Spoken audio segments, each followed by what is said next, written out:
نحمده ونستغفره.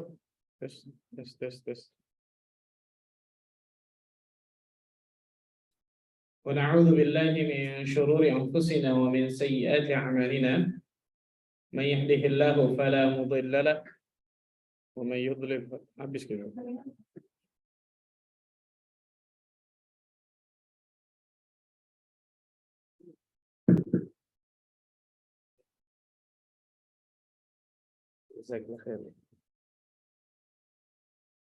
من يهده الله فلا مضل له ومن يضلل فلا هادي له.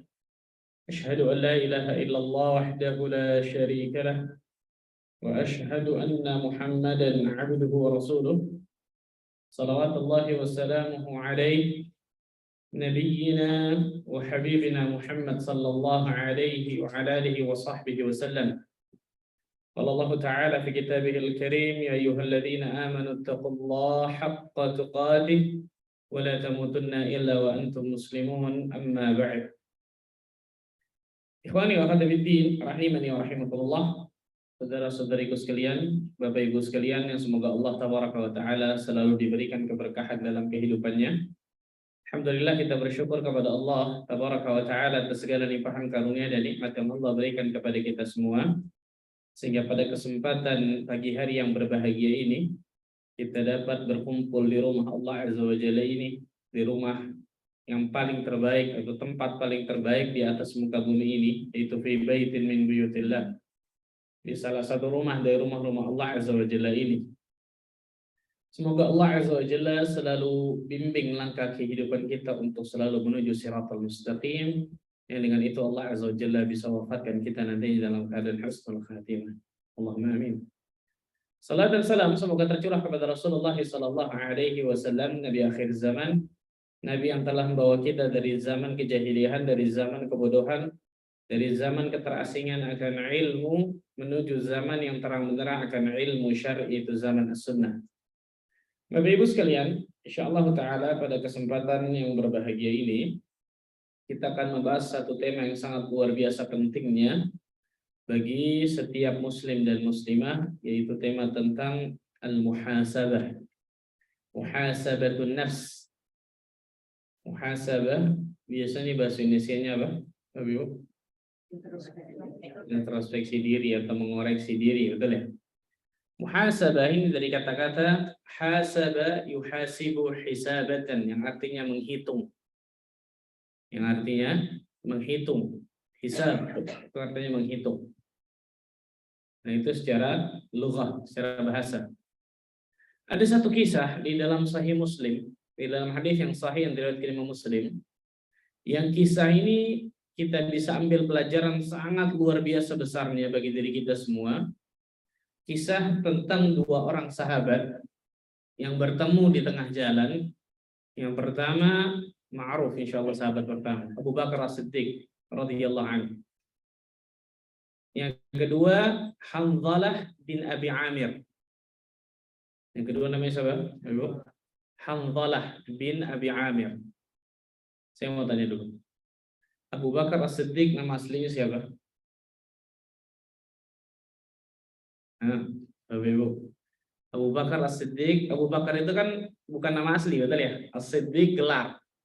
Siapa nama asli Abu Bakar? Barakallahu fiki, Masya Allah.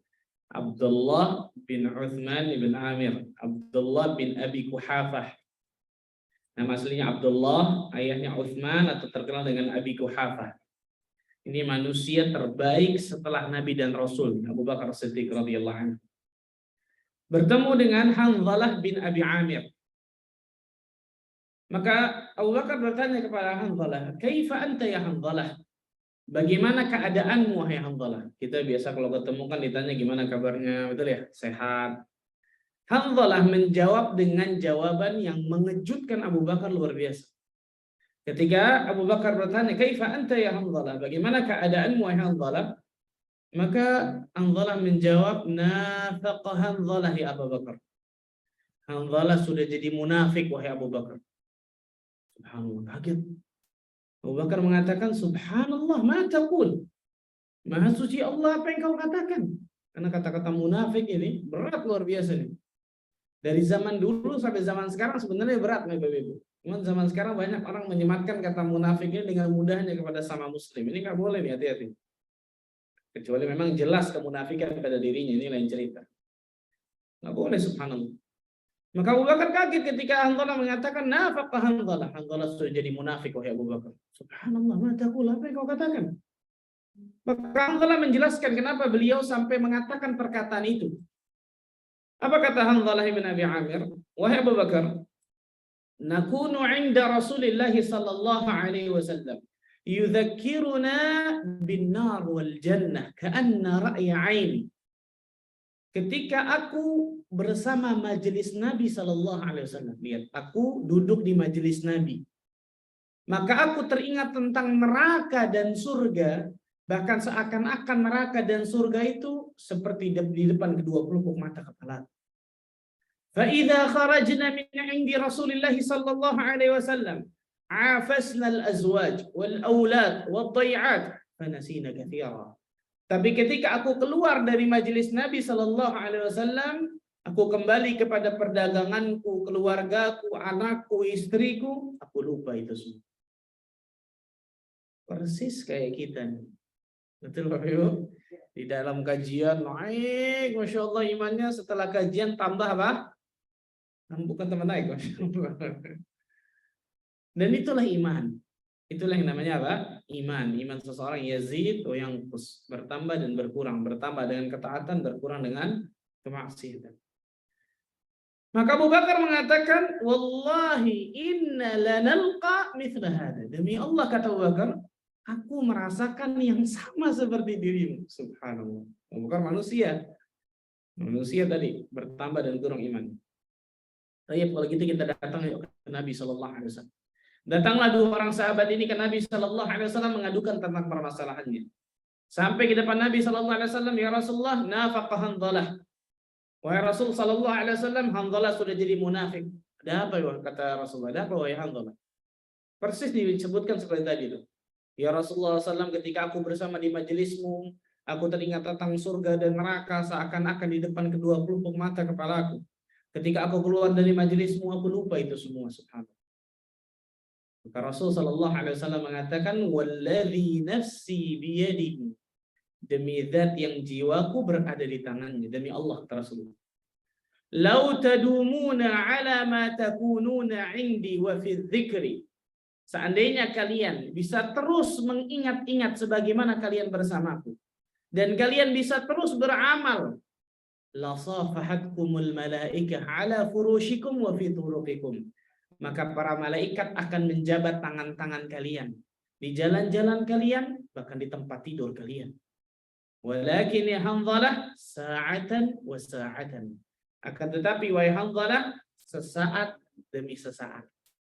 Maksudnya apa? Ada waktu sesaat ketika dia bertambah imannya, ada waktu sesaat ketika imannya apa? Turun, dan itulah manusia. Syahid dari bahasan kita dari kisah ini, Hanzalah ibn Abi Amir merasakan perbedaan imannya ketika duduk di majelis Nabi dengan di luar majelis Nabi. Apa namanya ini? Muhasabah. Betul ya? Dan itu pula yang dilakukan, yang dirasakan oleh Abu Bakar As-Siddiq ketika beliau mengatakan, "Wallahi inna lanalqa mithla hadza." Demi Allah, aku merasakan seperti yang kau rasakan, wahai Allah. Lihat, muhasabah.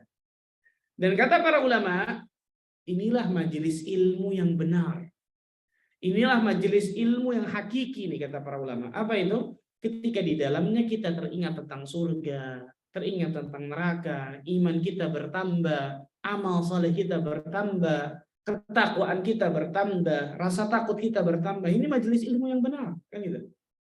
Ini majelis ilmu yang benar. Karena majelis Nabi SAW dia tuh seakan-akan aku melihat surga dan neraka di depan kedua pelupuk mata kepalaku, kata Hanzalah. Tapi syahid lagi sekali bahasan kita adalah Hanzalah ibn Abi Amir dan juga Abu Bakar As-Siddiq memuhasabah dirinya sehingga mereka bisa mengetahui pada saat imannya sedang turun dan pada saat imannya sedang naik. Sama nggak kayak kita, Bapak Ibu? Nah, beda tipis paling ya. Beda tipis, Masya Allah. Allah Tabaraka wa Ta'ala berfirman di dalam surah Al-Hasyr. Surat Al-Hasyr ayat ke-18 dan 19. Surah Al-Hasyr ayat 18 dan 19. Allah tabaraka wa ta'ala berfirman, "Ya ayyuhalladzina amanu taqullaha wal tanzur nafsum ma qaddamat lighad wattaqullaha innallaha khabirun bima ta'malun ولا تكونوا كالذين نسوا أنفسهم أولئك فاسقون. Yang artinya, wahai orang-orang yang beriman, bertakwalah kalian kepada Allah Azza wa Jalla. Syahid bahasan kita masalah muhasabah nih. Wal tanzur nafsum ma qaddamat lighad. Dan hendaklah setiap diri kalian melihat apa yang telah dia persiapkan untuk hari esoknya. Hari esok di sini maksudnya hari akhiratnya. Hendaklah setiap diri kalian melihat, memperhatikan, memuhasabah apa yang sudah dia persiapkan untuk hari akhirat. Allahu Akbar. Ayat ini kata para ulama menjadi dalil yang sangat tegas bagi diri kita, kewajiban bagi diri kita untuk selalu memuhasabah diri kita. Wattaqullah, bertakwalah kalian kepada Allah, innallaha khabirum bima ta'malun. Sesungguhnya Allah Azza wa Jalla mengetahui apa yang kalian kerjakan. Wala takunu kalladzina nasullaha fa ansahum anfusahum ulaika humul fasiqun. Dan janganlah kalian seperti orang-orang mati lagi, Pak.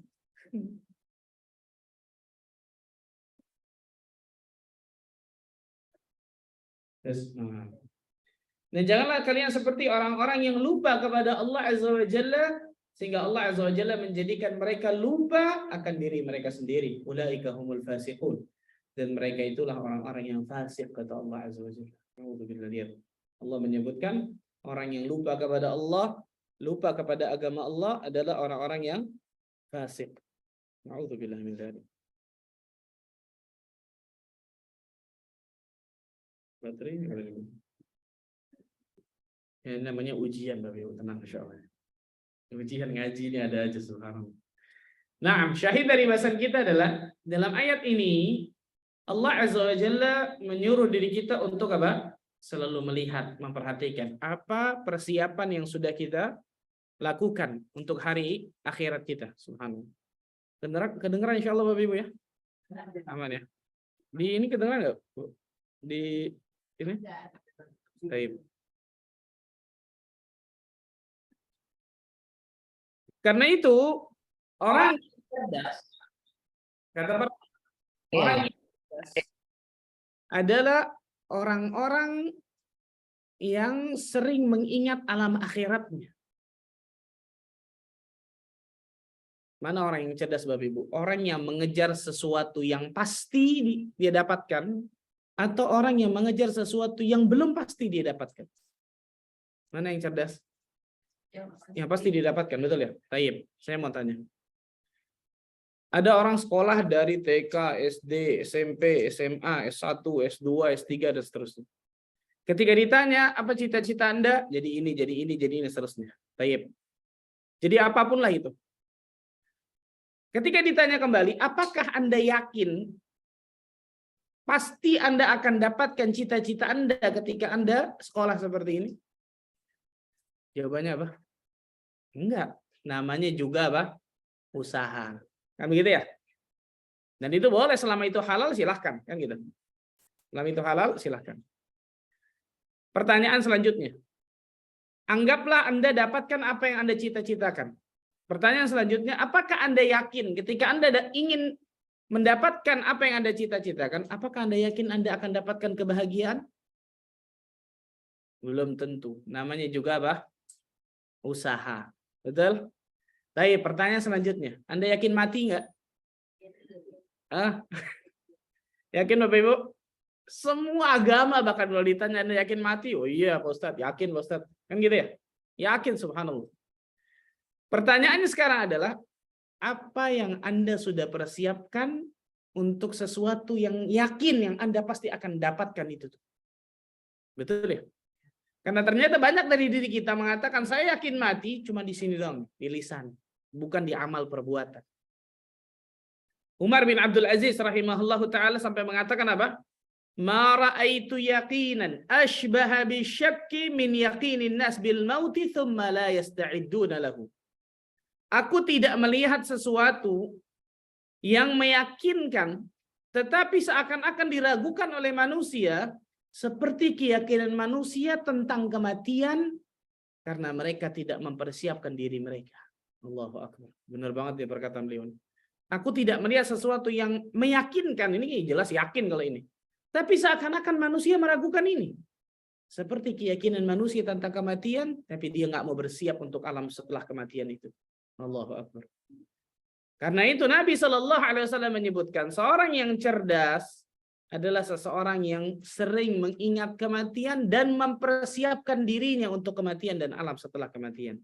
Dalam hadis yang sahih yang diriwayatkan Imam Ibnu Majah, ada seorang bertanya kepada Nabi Shallallahu Alaihi Wasallam, ya Rasulullah Shallallahu Alaihi Wasallam, ayyul mu'minina afdal? Siapa orang mukmin yang paling afdal, paling utama? Maka Rasul Shallallahu Alaihi Wasallam mengatakan, ahsanuhum khuluqa. Orang mukmin yang paling utama adalah yang paling baik akhlaknya. Ini pentingnya akhlak bagi diri kita. Orang ini kembali bertanya kepada Nabi Shallallahu Alaihi Wasallam, fa ayyul mu'minina akyas? Kalau begitu, wahai Nabi SAW, siapa orang mukmin yang paling cerdas, paling jenius? Subhanallah, lihat. Kalau nanyanya ke kita mungkin jawabannya apa? Yang IQ-nya di atas rata-rata, betul ya? Tapi nanyanya ke Nabi, orientasinya akhirat beda. Siapa orang mukmin yang paling cerdas? Yang paling jenius, wahai Rasul SAW? Maka Rasul SAW mengatakan, aktsaruhum lil mauti dzikra. Orang mukmin yang paling cerdas adalah yang paling sering mengingat kematian. Hasilnya apa? Wa ahsanuhum lima ba'dahu isti'dadan. Sehingga mereka adalah orang yang paling baik mempersiapkan diri mereka untuk kematian itu. Ulaikal aqyas. Mereka itulah orang-orang yang cerdas, kata Nabi SAW. Kenapa? Tadi mengejar sesuatu yang pasti akan dia dapatkan. Nah, subhanallah. Silakan. Jazakallahu khair. Mengejar sesuatu yang apa? Pasti dia akan dapatkan. Maka muhasabah, kata para ulama, adalah kewajiban bagi setiap muslim dan muslimah. Mengintrospeksi dirinya, mengoreksi amalan-amalannya, melihat tentang dosa-dosa yang sudah dia lakukan, itu kewajiban bagi setiap muslim dan muslimah. Setiap saat. Bukan hanya setiap hari, setiap saat bahkan. Karena kita biasanya muhasabah ini ada waktu-waktu tertentu aja, subhanallah. Akhir tahun, betul ya? Ketika Ramadan kemarin, baru tuh. Setelah itu lupa lagi. Padahal subhanallah, muhasabah ini adalah sesuatu yang harus dilakukan bagi setiap muslim dan muslimah. Jazakallahu khair. Makasih banyak, Pak. Nah, kita akan sebutkan apa saja manfaat atau keutamaan muhasabah. Untuk apa ini? Untuk memotivasi diri kita. Apa saja manfaat atau keutamaan dari muhasabah?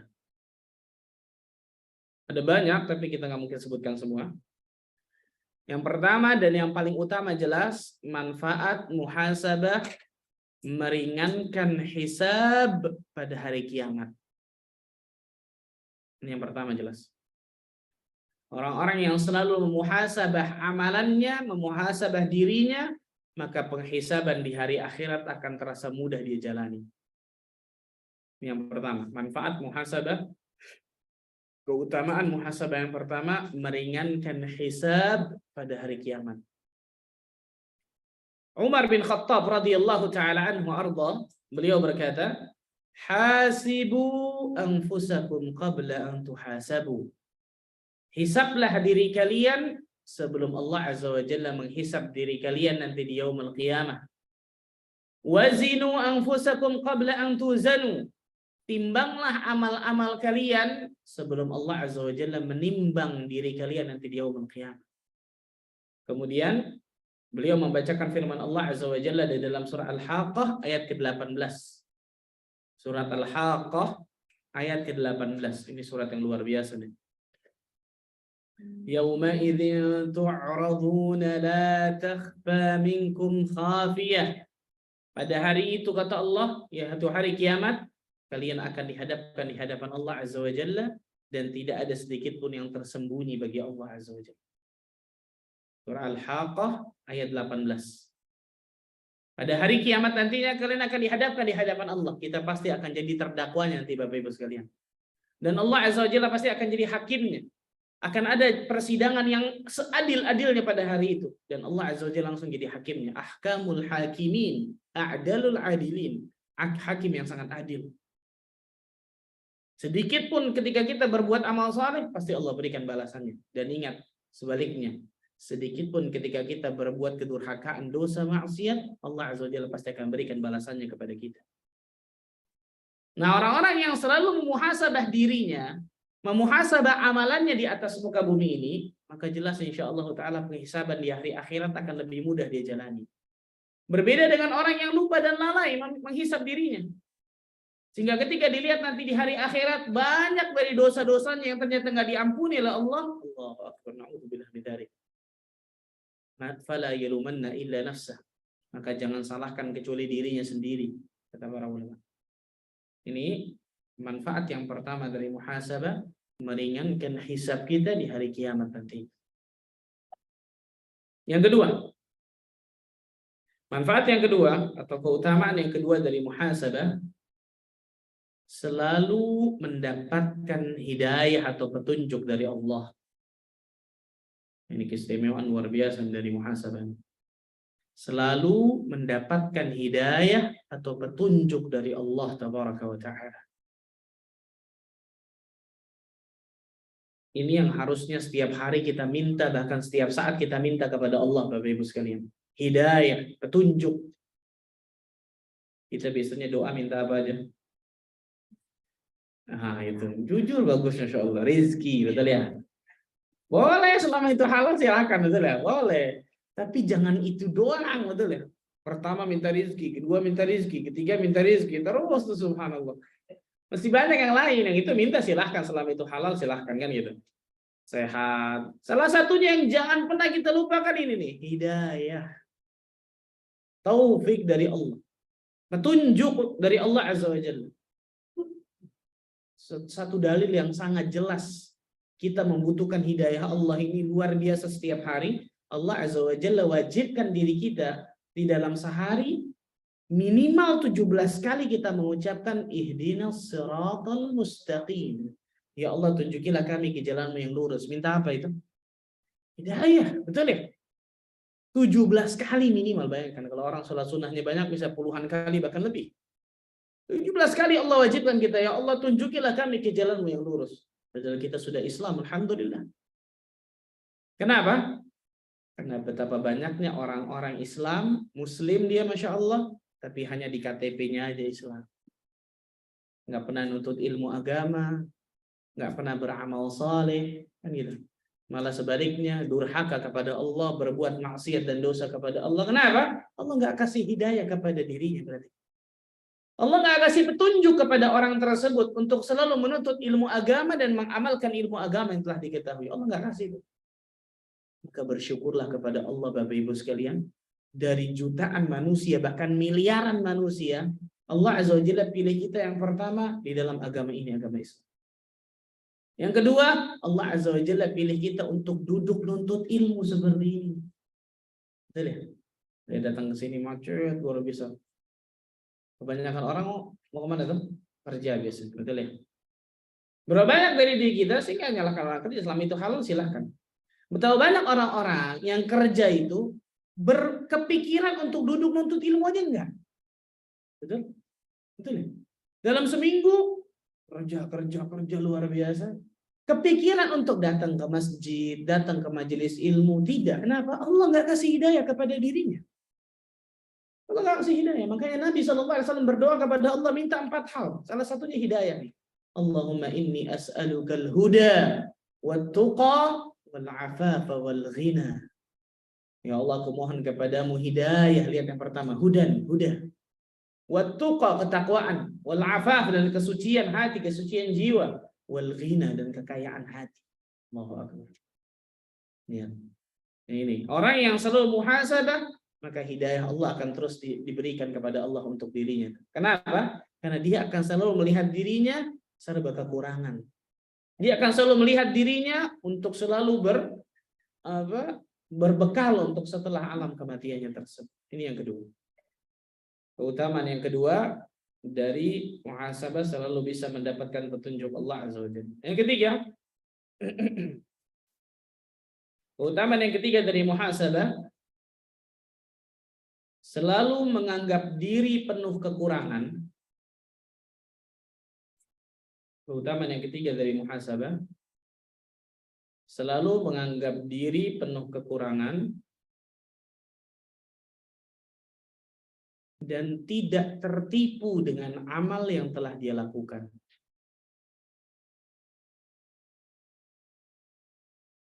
Selalu menganggap diri penuh kekurangan dan tidak tertipu dengan amal yang telah dia lakukan.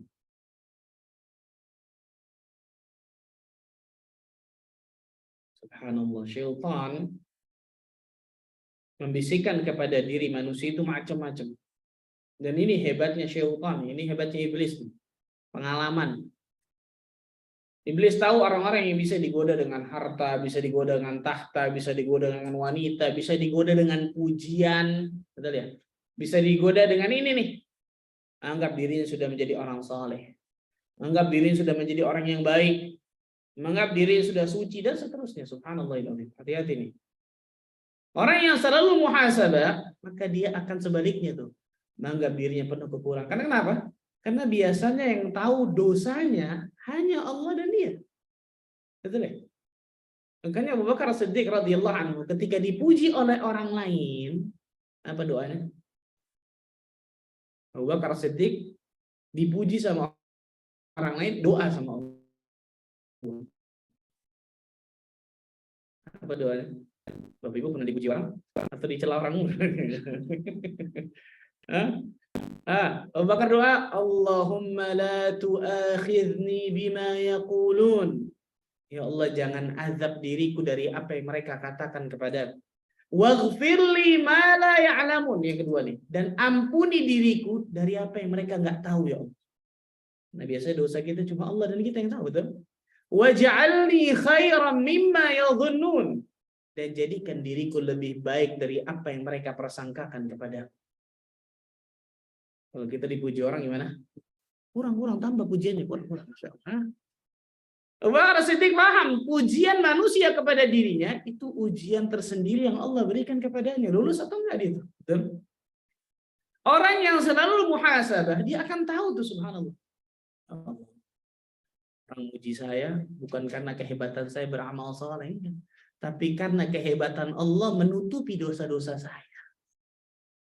Betul ya? Makanya di antara nama Allah As-Sittir. Di antara Asmaul Husna ada namanya As-Sittir. Apa itu? Yang maha menutupi. Yang maha menutupi dosa-dosa hambanya. Allah enggak singkap di hadapan manusia. Coba kalau dosa-dosa kita disingkap di hadapan manusia, Allahu Akbar, malunya luar biasa. Orang yang ketahuan maksiat, ketahuan berbuat dosa, pasti malu itu, luar biasa. Allah Azza wa Jalla tutup itu. Nah, manfaat muhasabah salah satunya ini nih. Menganggap diri penuh kekurangan dan nggak pernah tertipu dengan amal yang dia lakukan. Contoh, Ramadan kemarin. Berapa banyak orang ketika Ramadan, Syawal seakan-akan sudah pasti mendapatkan surga Allah. Oh, Ramadan udah banyak masuk Ustaz, ibadah Masya Allah, sedekah anak banyak, sholat anak banyak, seterusnya. Pertanyaan besar adalah, apakah Anda yakin amal ibadah tersebut sudah pasti diterima oleh Allah? Kita tahu? Nggak tahu. Bahkan para ulama mengatakan sampai kita mati, kita tidak akan tahu secara pasti. Garis bawah kata-kata saya ini. Secara pasti kita nggak akan tahu apakah amal ibadah yang kita lakukan diterima atau ditolak oleh Allah. Kan gitu. Tanda-tandanya ada, betul. Tanda-tanda orang yang diterima amal solehnya ada. Tapi secara pasti kita nggak tahu. Tapi kita wajib untuk berharap agar Allah menerima amal soleh kita. Ar-raja. Tapi jangan raja aja, harus ada apa? Al-khawf, rasa takut kepada Allah. Sehingga dua ini harus seimbang antara raja dan khauf. Antara rasa harap dan rasa takut kepada Allah. Dan itu bisa kita dapatkan ketika kita sering muhasabah. Karena orang yang selalu muhasabah, maka dia akan menganggap dirinya selalu penuh kekurangan dan gak pernah tertipu dengan amal yang dia lakukan. Yang keempat, menjauhkan dari sifat sombong dan takabur. Menjauhkan diri dari sifat sombong dan takabur.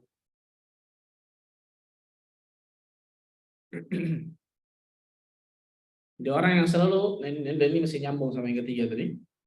Ada orang yang selalu memuhasabah dirinya, maka Allah Azza wa Jalla akan jauhkan dari sifat ujub, bangga akan dirinya, kibr, sombong, menolak kebenaran, meremehkan manusia, takabur. Allah Azza wa Jalla akan jauhkan itu. Seorang ulama yang bernama Al-Imam Muhammad bin Wasi', beliau berkata, "Lau kana lidzunubi rih, ma jalasa ilayya ahad." Kalau seandainya dosa itu memiliki aroma bau, gak ada orang mau duduk dekat dengan diriku. Kepikir nggak Bapak Ibu? Kalau dosa kita ada aroma baunya. Mau pakai deodoran kayak, mau pakai minyak wangi kayak gimana, dosa kita ada baunya. Allahu Akbar. Ma jalasa ilayya ahad, kata beliau. Nggak ada orang mau duduk dekat dengan diriku, kata beliau. Padahal kalau Bapak Ibu baca nih biografi Al-Imam Muhammad bin Wasi', ulama besar luar biasa ini, disebutkan para ulama zahid, wara', orang yang paling zuhud, orang yang paling wara'. Tahu wara' ya? Wara' itu meninggalkan sesuatu yang ditakutkan, sesuatu ini ada hukumannya di hari akhirat. Jadi bahasa kita, jangankan yang haram, yang syubhat aja orang ini nggak boleh deketin. Tapi lihat perkataannya. Seandainya dosa itu memiliki aroma bau, kayaknya nggak ada orang mau duduk dekat dengan diriku. Allahu Akbar.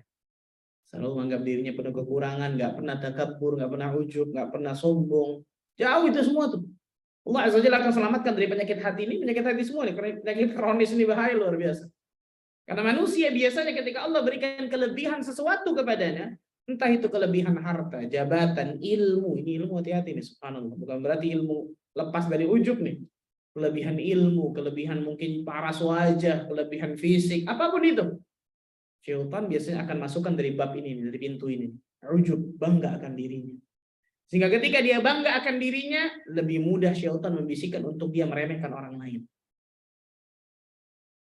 Misal kita Allah berikan kemudahan untuk bisa bangun malam, sholat malam.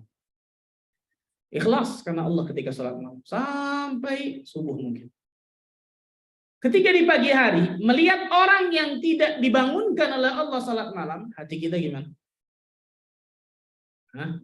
Biasa aja Ustaz, oh bagus, biasa, Masya Allah. Bagus, emang itu harusnya. Bukan sebaliknya, ketika melihat orang yang nggak sholat malam, ternyata saya lebih bagus daripada dia. Ya Allah.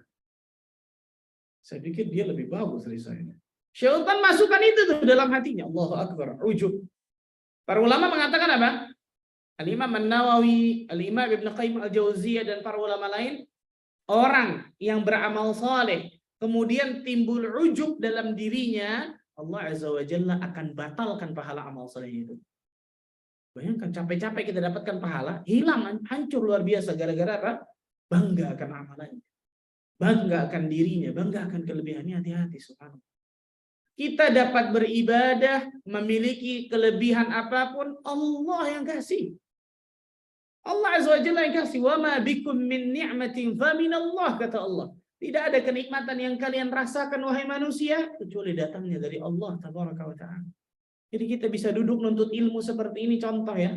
Itu semuanya Allah berikan kemudahan kepada kita. Bukan kehebatan kita sama sekali. Sama sekali, subhanallah. Kalau Allah Azza wa Jalla nggak berikan hidayah kepada kita, mustahil kita bisa beramal saleh. Perhatikan. Menjauhkan diri dari sifat takabur, dari masalah apa? Selain ini istimewa, Masya Allah. Keistimewaan muhasabah yang sangat luar biasa. Oh, terlalu cepat, Masya Allah. Baik. Hilang. Jazakallah khair. Masih banyak.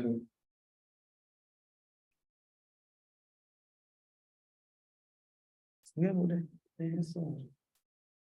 Jazakallah khair. Yang ke berapa?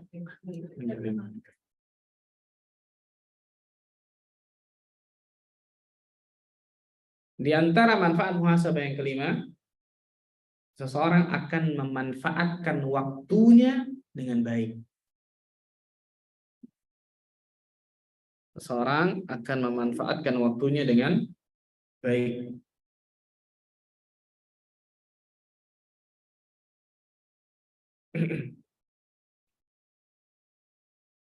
Jadi orang yang selalu muhasabah dirinya, maka insya Allah Ta'ala dia akan tahu bahwa waktunya yang Allah berikan kepadanya di atas muka bumi ini modal berharga yang Allah berikan kepadanya. Waktu ini modal nih Bapak Ibu. Baik muslim atau kafir, Allah kasih waktu, Allah kasih usia, umur. Allah berfirman di dalam surat Fatir, surat 35, ayat 37. Surat Fatir, surat 35, ayat 37. Allah Azza wa Jalla berfirman, وَهُمْ يَصْطَرِخُونَ فِيهَا رَبَّنَا أَخْرِجْنَا نَعْمَلْ صَالِحًا غَيْرَ الَّذِي كُنَّا نَعْمَلْ أَوَلَمْ نُعَمِّرْكُمْ مَا يَتَذَكَّرُ فِيهِ مَنْ تَذَكَّرَ وَجَاءَكُمُ النَّذِيرُ فَذُوقُوا فَمَا لِلظَّالِمِينَ مِنْ نَصِيرٍ. Dan mereka penghuni neraka akan berteriak meminta kepada Allah Azza wa Jalla. Penghuni neraka akan berteriak meminta kepada Allah. Apa yang mereka minta? Rabbana akhrijna na'mal salihan ghaira alladhi kunna na'mal. Ya Allah ya Tuhan kami, keluarkan kami dari neraka ini ya Allah. Kembalikan kami ke dunia ya Allah. Kami ingin beramal amal-amal yang dahulu kami tinggalkan. Kami ingin beramal saleh. Kami ingin beramal yang dahulu kami nggak lakukan itu di dunia ya Allah. Apa jawaban Allah? Lihat. Nih, modal berharga yang Allah kasih kepada setiap manusia. Awalam nu'ammirkum ma yatadzakkaru fihi man tadzakkar. Bukankah kami telah memanjangkan umur kalian, usia kalian, waktu, betul ya? Untuk mengambil pelajaran bagi orang-orang yang mau mengambil pelajaran. Allah sebutkan jatah usia, umur, waktu. Itu modal berharga. Allah ingatkan, bukankah kami telah kasih umur kepada kalian? Bukankah kami telah kasih usia atau waktu kepada kalian di atas muka bumi? Untuk ambil pelajaran bagi orang-orang yang mengambil pelajaran. Sekarang ketika di neraka telat sudah habis. Nggak ada waktu dan kesempatan lagi. Bahkan bukan cuma itu. Waja'akumun nadhir. Telah datang kepada kalian pemberi peringatan. Peringatan ini banyak nih. Ustaz bisa jadi teman kita, orang tua, saudara, keluarga. Dan salah satu yang menarik, Ibnu Abbas radhiyallahu anhu menafsirkan kata-kata an-nadhir dalam ayat ini adalah asyayib, uban. Waja'akumun nadhir, telah datang peringatan kepada kalian. Ibnu Abbas menafsirkan an-nadhir kata Ibnu Abbas uban. Kenapa?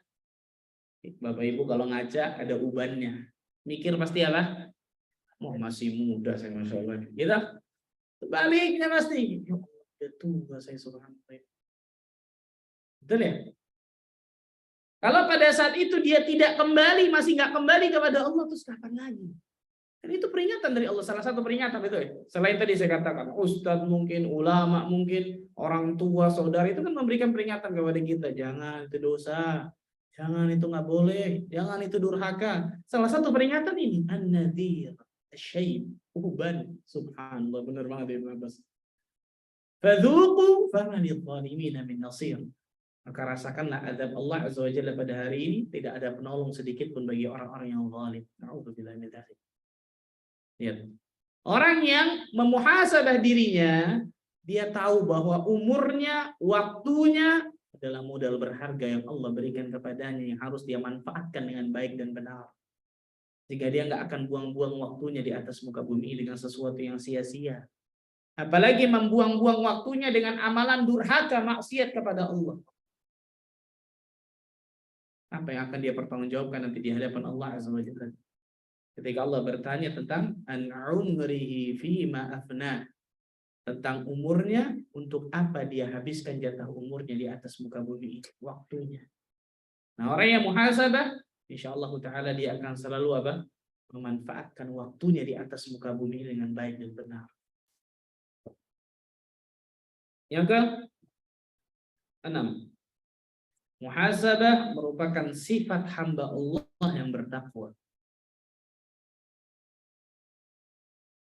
Muhasabah merupakan sifat hamba Allah yang bertakwa. Ada satu perkataan ulama yang sangat luar biasa ini, yang harus ditulis dengan tinta emas perkataan beliau ini. Seorang ulama, muhasabah adalah sifat hamba Allah yang apa? Bertakwa. Seorang ulama yang bernama Maimun bin Mihran. Namanya siapa? Maimun bin Mihran. Pernah dengar nama ini? Seumur hidup baru sekali insyaallah. Maimun bin Mihran rahimahullah taala. Beliau mengatakan perkataan. Perhatikan dulu ya, nanti tulis. Beliau mengatakan la yakunul 'abdu taqiyan hatta yakuna li nafsihi ashadda muhasabatan min asy-syariki asy-syahih li syarikihi. Paham? Oh, belum lihat ini. Tidaklah seorang hamba menjadi bertakwa. Tidaklah seorang hamba menjadi bertakwa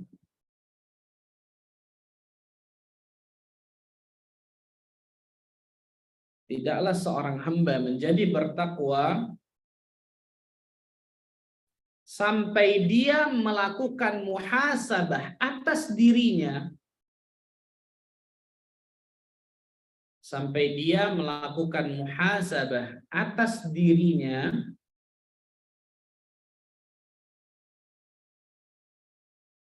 sampai dia melakukan muhasabah atas dirinya lebih keras, bisa lebih keras, bisa lebih intens, sama aja. Sampai dia melakukan muhasabah atas dirinya lebih keras daripada seorang rekan bisnis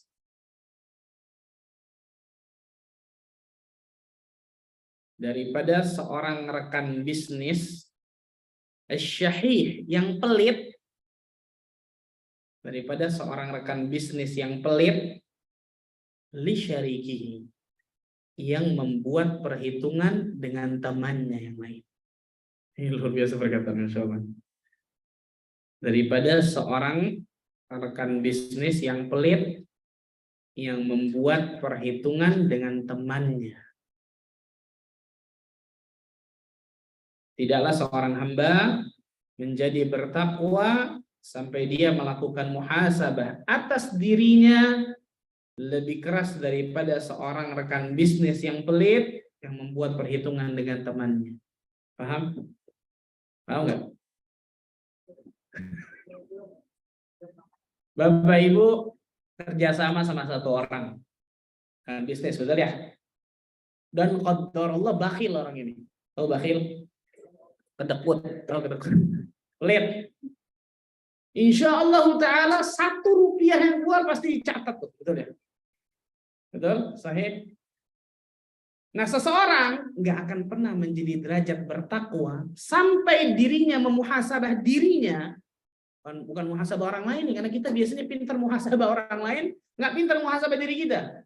Seorang nggak akan pernah mencapai derajat takwa sampai dia memuhasabah dirinya lebih intens, lebih keras daripada rekan bisnis yang mengaudit rekan bisnis yang lain. Paham? Paham? Saya bingung nih muka-mukanya orang ini. Yang dagang ibu bapak kan yang dagang. Ibu dagangan gitu ya. Kongsi tahu kerjasama. Nah, orang yang kerjasama sama kita pelit, betul? Pasti akan dicatat dari A sampai Z, betul? Berarti kan dia muhasabah, betul? Menghitung maksudnya. Muhasabah di sini maksudnya menghitung, mengaudit dari semua yang keluar dari A sampai Z, betul ya? Kita tidak akan sampai derajat takwa kecuali apa? kita memuhasabah diri kita lebih dari teman kerja yang pelit tuh. Oh iya. Belum sarapan jadi begini. Kita nggak akan pernah sampai derajat takwa sampai kita memuhasabah diri kita melebihi daripada orang yang pelit tadi itu. Yang apa? Mengaudit teman yang lain. Kita biasanya subhanallah. Semut di seberang lautan tampak, gajah di pelupuk mata nggak kelihatan. Maksudnya apa? Aib orang lain, kesalahan orang lain, waduh. Di list satu-satu apa tuh gitu. Wah ini fulan begini kalau fulan begini. Terus tuh ditanya, Anda dosanya apa? Saya ini kayaknya nggak ada Ustaz. Subhanallahirrahmanirrahim. Siapa kita bukan manusia nggak ada dosanya kan gitu. Kullu bani Adam khata' kata Nabi SAW. Setiap bani Adam pasti selalu melakukan apa? Dosa dan kesalahan, subhanallah. Nah, seseorang tidak akan mencapai derajat takwa sampai dia menghisap dirinya, memuhasabah dirinya, menghitung amalan-amalan yang sudah dia lakukan lebih keras, lebih intens, lebih detail daripada rekan kerja yang pelit tadi yang menghisap, yang mengaudit siapa? Rekan kerja yang lain. Allahu akbar, subhanallah. Maka para ulama mengatakan muhasabah ini sifat orang yang bertakwa. Gampang susah? Nah, manusia biasanya pintar tangannya nunjuk orang, nggak pintar nunjuk dirinya. Betul ya? Allahumma musta'an. Subhanallah. Yang ketujuh. Yang terakhir ya. Dari manfaat muhasabah. Nanti muhasabahnya belum, biasanya baru cara muhasabah. Sabar, tenang. Yang terakhir, buah manis dari muhasabah adalah taubat kepada Allah. Nah ini jelasnya. Orang yang muhasabahnya benar, pasti menghasilkan ini insya Allah. Buah manis dari muhasabah adalah taubat kepada Allah Azza wa Jalla. Ini keistimewaan muhasabah.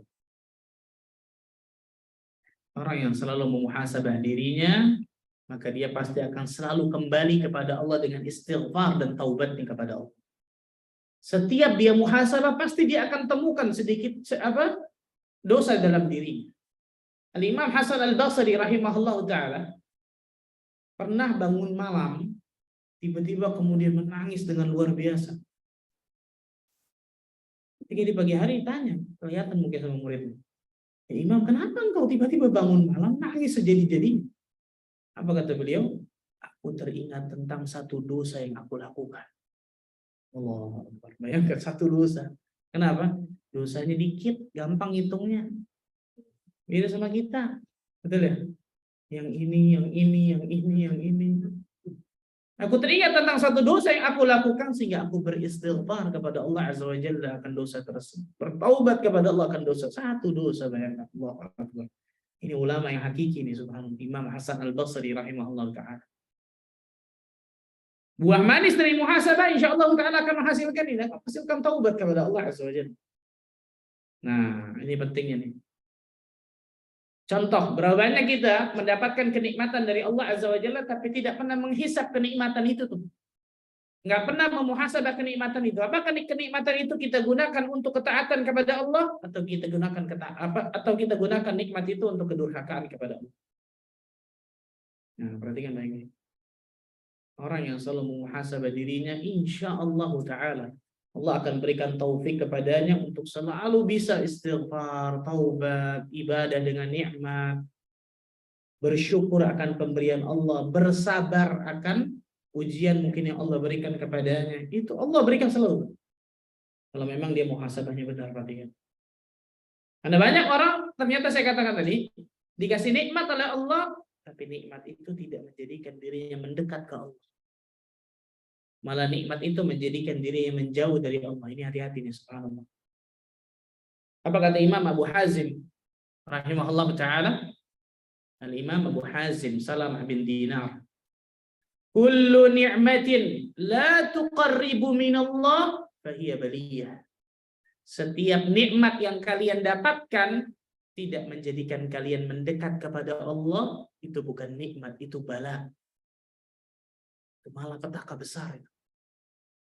Setiap nikmat yang kita dapatkan, contoh, Kita kerja naik jabatan, alhamdulillah nikmat dong, betul ya. Tapi gara-gara naik jabatan tersebut, kita jadi nggak sholat berjamaah di masjid yang tadinya sholat bagi laki-laki. Kita nggak pernah hadir kajian yang tadinya hadir, betul ya. Kita lupa akan zikir kepada Allah Azza wa Jalla, kita lupa baca Al-Quran, kita malah sebaliknya, malah mendekat ke jalan syaitan, berbuat kedurhakaan kepada Allah, berbuat maksiat. Naik jabatannya bukan nikmat itu, betul ya. Allah Azza wa Jalla tiba-tiba berikan kepada diri kita harta 1 T. 1 T atau 1 T? Hah? T-nya T apa ini? Subhanallah. 1 T. Yang darinya jauh dari kekayaan tiba-tiba luar biasa, Masya Allah, melejit. Tapi gara-gara itu menjadikan dirinya sombong, menjadikan dirinya nggak memutuskan tadi silaturahmi kepada saudara. Ini bukan nikmat Allah. Ini bukan nikmat ibadah ini. Bungkusnya kelihatannya nikmat, dalamnya malah petaka. Banyak orang tertipu di situ kan gitu. Setiap nikmat yang tidak menjadikan dirimu mendekat kepada Allah itu bukan nikmat, kata para ulama. Tapi itu malah petaka besar yang kita hindari. Maka coba lihat dari kita, buah manis dari muhasabah, insyaallah ta'ala akan menghasilkan taubat kepada Allah Azza wa Jalla. Nah, sekarang selesai ini manfaat muhasabah. Banyak orang bertanya, Pak Ustadz, kalau saya mau muhasabah, caranya gimana? Mulainya dari mana? Kan gitu ya? Nah, ini yang kita akan bahas, cara muhasabah. Setelah kita mengetahui tentang keutamaan atau manfaat muhasabah, dan itu akan memotivasi diri kita untuk selalu muhasabah insyaallah. Nah, sekarang kalau saya mau muhasabah, caranya gimana Pak Ustaz? Nah, Al-Imam Ibnu Qayyim Al-Jauziyah rahimahullah ta'ala menyebutkan, muhasabah ini terbagi 2. Muhasabah ini terbagi 2, kata beliau. Yang pertama, muhasabah qablal amal. Muhasabah sebelum beramal.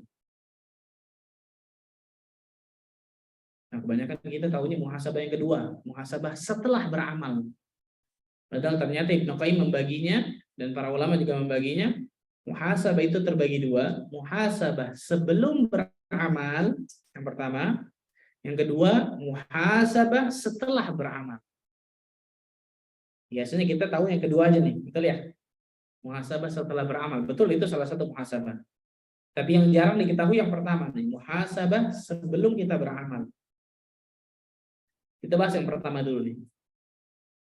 Muhasabah sebelum beramal ada 4. Muhasabah sebelum beramal ada 4 hal. Jadi sebelum kita beramal, pikirkan 4 hal ini. Coba lihat 4 hal ini. Yang pertama, fi'luhu aw tarkuhu aula. Ketika kita ingin beramal, berfikirlah. Yang pertama nih, berfikirlah mana yang lebih baik untuk dirinya. Ketika kita ingin beramal sesuatu, amal apapun itu ya, berfikirlah mana yang lebih baik untuk dirinya, mengerjakannya atau meninggalkannya. Nah, ini yang pertama nih. Ketika kita ingin berbuat sesuatu, beramal sesuatu, pikirkan dulu nih, mana yang lebih baik buat diri saya, mengerjakan ini atau meninggalkan ini. Karena amal manusia kan macam-macam, bisa amal saleh, bisa amal maksiat, betul ya? Bisa amal kebaikan, bisa amal keburukan. Maka yang pertama, sebelum dia beramal, pikirin dulu nih. Sebelum dia berbuat sesuatu, pikirkan dulu. Mana lebih baik bagi diri saya? Mana lebih baik bagi surga saya? Saya melakukan ini atau saya meninggalkan ini? Bisa dipahami ya? Misal kita ingin lakukan maksiat, melakukan dosa. Yang pertama aja udah pasti ada jawabannya nih, betul ya? Mana lebih baik? Saya melakukan maksiat atau meninggalkan maksiat? Pasti jawabannya apa? Meninggalkan, betul ya? Maka kalau meninggalkan selesai, jangan beramal itu tuh. Jangan berbuat itu. Karena berarti sesuatu itu nggak berikan manfaat bagi kita dunia akhirat. Ini yang pertama, muhasabah sebelum beramal yang pertama. Kita pikirkan bagi diri kita, Mana yang lebih baik untuk diri kita, mengerjakan atau meninggalkannya? Kalau jawabannya, insya Allah mengerjakan Ustaz, ini amal soleh, maka pikirkan yang kedua. Masuk ke yang kedua nih. Kalau jawabannya mengamalkan ya, kalau jawabannya mengerjakan, kalau jawabannya meninggalkan selesai kan gitu ya. Nggak mengerjakan berarti. Tapi kalau jawabannya insya Allah ini manfaat untuk akhirat saya Ustaz. Insya Allah ini lebih baik untuk saya mengerjakannya. Pikirkan lagi yang kedua. Apa itu? Istita'ah amla. Amalan itu di bawah kemampuan kita atau tidak. Kita mampu atau enggak melakukan amalan itu. Karena ada orang ngoyo, tahu ngoyo? Nah, maksa. Bagus itu amal saleh, sahih betul. Tapi itu di luar kemampuannya. Itu di luar kemampuannya. Contoh yang paling dekat lah, Ramadan. Ketika Ramadan jam 2 malam kita bisa datang ke masjid. Betul? Sekarang jam 2 malam bangun gampang susah. Terus gimana caranya Ustaz? Apa nggak sholat malam? Tarik ke bawah, betul ya? Saya sholat malam sebelum saya tidur. Atau saya sholat malam setelah saya ba'diyah isya. Atau saya sholat malam ketika dekat subuh, betul ya? Kalau jam 2 misalnya masih susah kita bangun nih, cuma niat doang, saya mau bangun malam, niat, tidur lagi. Saya niat malam, kalau niat tidur lagi, dan numpuk niat terus, dia dapat pahala betul. Tapi kan nggak lebih bagus nggak dikerjakan kan gitu ya? Nah perhatikan nih, ada orang ngoyo ketika dia bangun, enggak, saya bisa jam 2 malam. Bangun dia, 11 rakaat dia sholat, 21 rakaat seterusnya. Ketemu lagi sholat malam tahun depan. Rasulullah SAW bersabda apa? Fa inna ahabbal a'mali ilallah adwamuha wa in qalla. Sesungguhnya amal yang paling dicintai Allah itu yang dawam, istiqamah, walaupun itu sedikit. Rasul katakan loh, walaupun itu sedikit. Mana lebih baik? Ketika sebelum tidur, misal paling sedikit ya, dia sholat 2 rakaat niat sholat malam, sholatul lail. Karena sholat malam itu kan nggak harus jam 2 malam, itu paling afdol, betul. Sholat malam itu waktunya kapan? Setelah isya sampai 11 mendekati subuh kan gitu ya.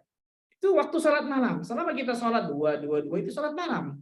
Contoh sebelum tidur kita ambil wudhu, sholat 2 rakaat niat sholat malam, tutup 1 witir rakaat. Berarti 3 rakaat, 2 rakaat 1. Tapi itu tidak pernah dia tinggalkan seumur hidup. Mana lebih afdol? Mana lebih utama? Betul ya? Yang dawam jelas ini, walaupun hanya sedikit, tapi nggak pernah dia tinggalkan itu. Kenapa? Karena hubungannya dengan Allah berarti nggak pernah putus tuh. Nah, ada orang saya katakan tadi, enggak, saya mau bangun malam. Padahal nggak pernah sama sekali nih. Kecuali orang yang sudah biasa, itu lain cerita. Orang yang subhanallah, Allah berikan taufik kepadanya. Hatta secapek apapun, dia baru pulang dari umroh, pulang umroh tiba-tiba main bulu tangkis, malam tetap bangun salat. Ini luar biasa, Masya Allah. Tapi nggak semua Allah kasih taufik seperti ini, betul ya? Nah, apakah amal saleh ini di bawah kemampuannya atau enggak? Istita'ah amla, dia mampu melakukan itu atau enggak? Karena jauh lebih baik ketika seorang melakukan sesuatu yang mampu, tapi dia bisa konsistenkan daripada kemudian hanya musiman aja, betul ya? Ini yang kedua. Pikirkan yang kedua setelah yang pertama jawabannya mengamalkan. Yang kedua, dia mampu atau enggak? Kalau jawabannya nggak mampu, ya selesai, jangan beramal itu, cari yang lain kan gitu. Kalau jawabannya mampu, pikirkan yang ketiga. Pikirkan yang ketiga. Apakah amalan tersebut ikhlas karena Allah atau tidak? Nah, ini yang paling luar biasa pentingnya. Apakah amalan yang saya lakukan ini mengharapkan wajah Allah atau tidak?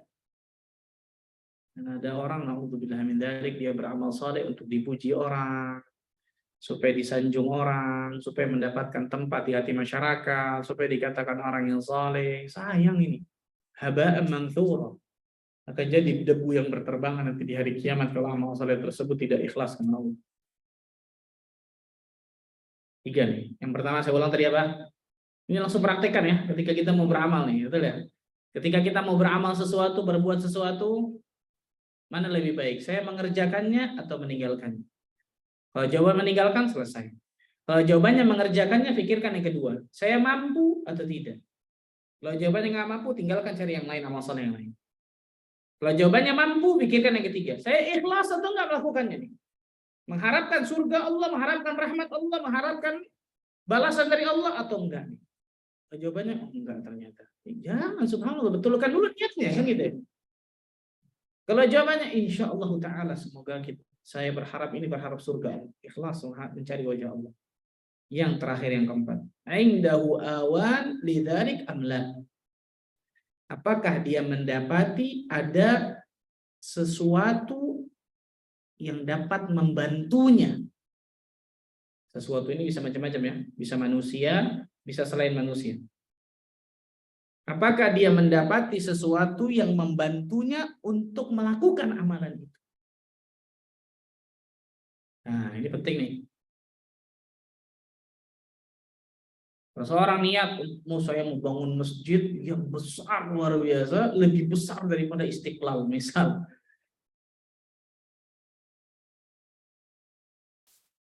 Niatnya bagus, masya Allah. Ikhlas, insya Allah ikhlas Ustaz. Mampu nggak ente? Wallah Ustaz. Yang penting maju Ustaz. Bismillah. Tapi ada sesuatu yang dapat membantu ente untuk bisa mewujudkan ini nggak? Contoh, ada teman mungkin yang kontraktor yang bisa bantuin itu atau tidak? Ada teman yang bisa gambar atau enggak? Kan gitu. Ada finansial yang bisa membantu itu? Nggak ada maksud. Ya gimana caranya? Subhanallah. Betul, tawakal betul, subhanallah. Tapi jangan kemudian tawakul. Tahu tawakul? Bedanya tawakal sama tawakul. Panjang tuh. Kalau orang ingin melakukan sesuatu, oh, ini tawakal semua. Saya sih berjalan seperti air, tapi nggak ada usahanya. Ini bukan tawakul, ini bukan tawakal namanya, tawakul namanya. Seorang sahabat datang ke majelis Nabi SAW Masjid Nabawi, kemudian ketika dia turun dari ontanya, dia lepas ontanya. Tawakal tu ala Allah, saya bertawakal kepada Allah. Nggak diikat ontanya. Mau masuk majelis Nabi, ontanya kabur, nggak diikat, betul ya? Maka dia kejar ontanya tersebut, kejar. Onta itu binatang yang paling sulit ditangkap ketika di gurun pasir, bisa berminggu-minggu tanpa makan minum. Nggak dapat ontanya. Dia balik ke majelis Nabi, udah habis majelis Nabi. Dia ngadu kepada Nabi, Rasulullah tadi seperti ini. Apa kata Rasulullah? I'tilha, thumma tawakkal ala Allah. Ikat dulu ontamu, baru tawakal sama Allah. Kan gitu ya. Banyak diri kita nih, saya sih berjalan seperti air, Pak Ustaz. Tapi usahanya nggak ada, ini salah. Rukun tawakal itu ada dua. Yang pertama akhdul asbab, mengambil sebab. Kalau bahasa kita ikhtiar, usaha, betul ya? Harus ada usahanya dulu, walaupun itu kecil, walaupun itu sedikit. Baru setelah itu tafwidul amr ilallah, baru menyerahkan itu kepada Allah. Jangan tiba-tiba nyerahin kepada Allah nggak ada usahanya walaupun sedikit, salah. Contohnya ini nih. Apakah dia dapatkan sesuatu atau manusia yang dapat membantunya untuk mengerjakan amalan itu atau enggak? Ini 4 hal nih. Ketika seseorang lulus dari 4 hal ini, maka beramallah, berbuatlah. Karena hampir-hampir dia tidak akan gagal insyaallah taala dari 4 hal ini. Saya ulang. Nah, sebelum dia berbuat sesuatu, sebelum dia beramal sesuatu, pikirkan 4 hal. Yang pertama apa? Berpikirlah mana lebih baik untuk dirinya, mengerjakan atau apa? Meninggalkan. Kalau jawabannya meninggalkan, selesai. Nggak mengerjakan perbuatan itu. Kalau jawabannya mengamalkan, ini bagus, ini amal saleh dan seterusnya, pikirkan yang kedua. Istita'ah amla. Di bawah kemampuan kita atau tidak? Kalau tidak, selesai, tinggalkan. Tapi kalau di bawah kemampuan kita, pikirkan yang ketiga. Ikhlas atau tidak ketika kita beramal itu? Kalau nggak ikhlas, luruskan dulu niat kita, benarkan dulu niat kita. Kalau jawabannya ikhlas, yang terakhir yang keempat, apakah dia dapati sesuatu atau manusia atau apapun itu yang dapat membantunya untuk bisa mewujudkan perbuatan atau amal itu. Kalau 4 ini ada ketika sebelum dia beramal, hampir-hampir dia nggak akan gagal, kata Ibnu Qayyim al-Jauziyah rahimahullah. Nah, ini muhasabah sebelum apa? Beramal. Langsung praktikkan nanti ya.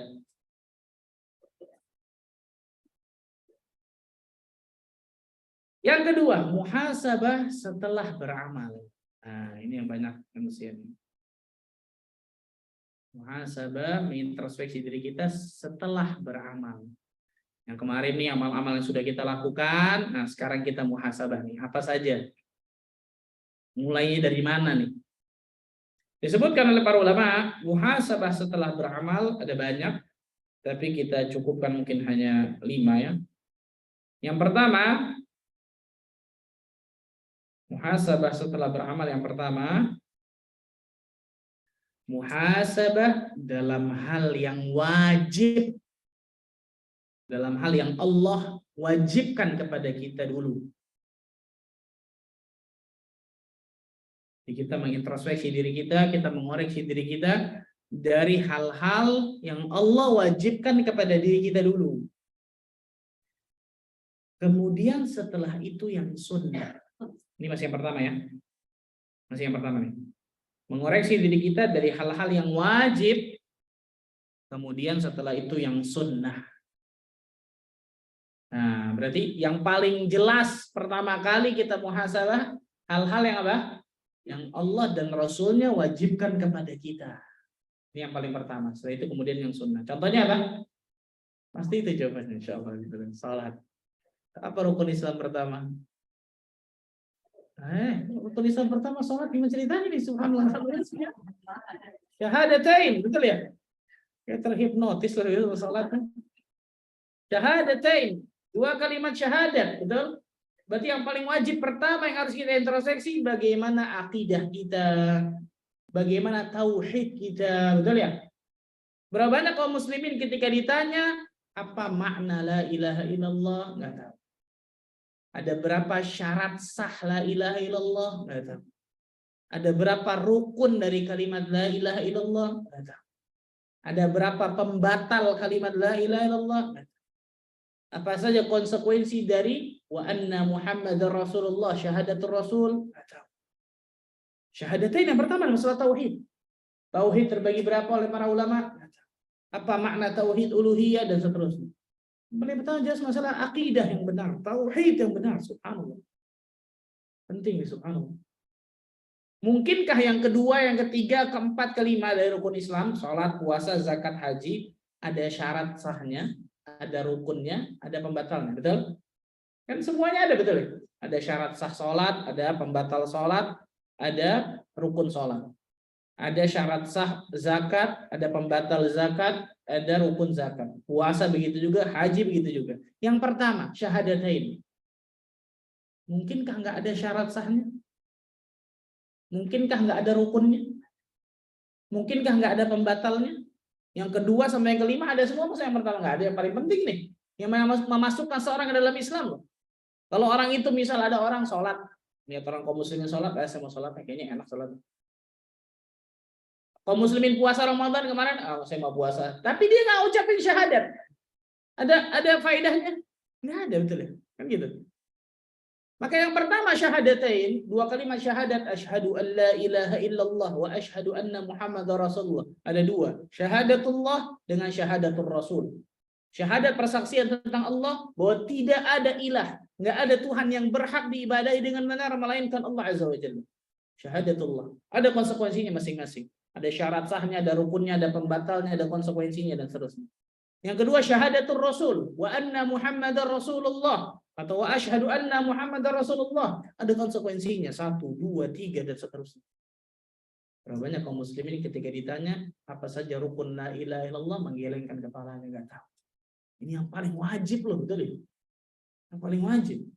Yang akan ditanya diri kita ketika di alam kubur 3 hal. Apa itu? Yang pertama apa? Man rabbuka? Siapa Rabbmu? Tentang siapa? Allah berarti, betul ya? Thalathatul usul. 3 landasan utama yang wajib diketahui bagi setiap muslim. Yang pertama ma'rifatullah, mengenal Allah. Yang kedua ma'rifatul dinil Islam bil adillah, mengenal agama Islam nih dengan dalil. Yang ketiga ma'rifatul Rasul, mengenal Rasulullah sallallahu alaihi wasallam. Ini 3 hal yang akan ditanya oleh malaikat nih. Man rabbuka, man nabiyuka, ma dinuka. Bagaimana seseorang bisa menjawab Rabbi Allah, Rabbku adalah Allah, kalau dia nggak pernah berilmu tentang Allah, kalau dia nggak pernah mengamalkan kalimat la ilaha illallah dalam hidupnya? Bagaimana seseorang bisa menjawab dini al-Islam, agamaku Islam, kalau dia nggak pernah belajar apa itu Islam, nggak pernah mengamalkan ajaran dalam agama Islam yang benar? Bagaimana seorang bisa menjawab Nabi Muhammad, nabiku adalah Muhammad sallallahu alaihi wasallam. Kalau dia nggak pernah belajar tentang sirah nabawiyah dari awal sampai akhir, betul ya? Nggak pernah tahu konsekuensi dari syahadatul Rasul. Ini yang wajib jelas. Yang banyak kaum muslimin lalaikan nih. Banyak kaum muslimin lalaikan ilmu tauhid, ilmu akidah yang benar. Karena kalau seseorang melakukan 2, 3, 4, dan 5 tapi nggak melakukan pertama, nggak ada faedahnya sama sekali. Sebagian ulama mengatakan apa? Yang pertama, rukun Islam pertama ini seperti angka 1. Yang kedua, ketiga, keempat, kelima seperti angka 0.